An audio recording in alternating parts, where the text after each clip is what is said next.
Maxime, you won your first round match.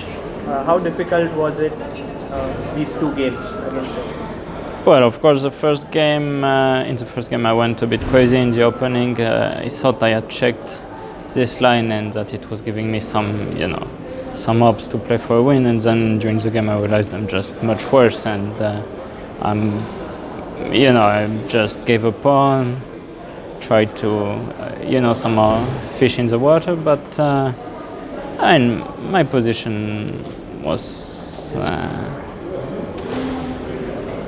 quite terrible, to be honest. And even when I offered a draw, I knew I was still much worse. But at the same time, my opponent had spent like half an hour for his last two moves and didn't seem that confident. So I thought, I'd give him the chance to take the draw, and thankfully he did.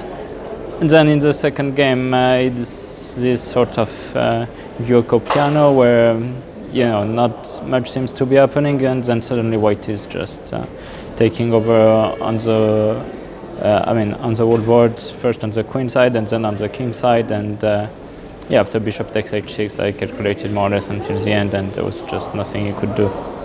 Yes, did you find it funny that when you took on h6, he took on h3, then you played bg5, he played bg4? It was like almost four moves were like identical. Yeah, it sometimes happens in this Italians. Actually, the first symmetry started when he answered queen c8 to queen c1, and then he has no choice but to go for this. And then after knight f4, I was able to disrupt the symmetry. I'm sure I had other wins, but this one was the cleanest in my mind because it was only one I could calculate until the end. And usually in such matches, it's important to qualify, but at the same time, you are fighting for world number one spot and rating ELO. So how does it work for you in your mind? Like you are losing some ELO when you draw with these players, but you qualify to the next round.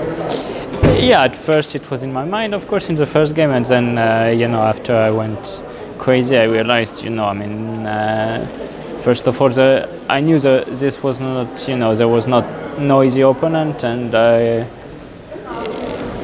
most important is definitely to qualify. For rating purpose, there's always a chance to make it up. So, in the World Cup, the main concern should be about, first of all, qualifying and hopefully do it without tie breaks in the first matches. Right. And apart from yourself, who do you think are the favorites in this tournament?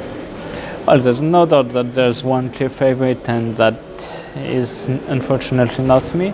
It's Magnus, because he has good nerves. He's very tough to beat in this format, and he rarely makes mistakes in tie breaks. I don't recall him losing a tie break for a long time. So in this rapid and blitz format, it would be very tough to beat. But at the same time, this the favorite never wins. The ultimate favorite. It's quite often a very, very strong player. Like one of top 10, top 15, but it's rarely the actual, favorite. So we'll see how it goes. It's definitely going to be very interesting.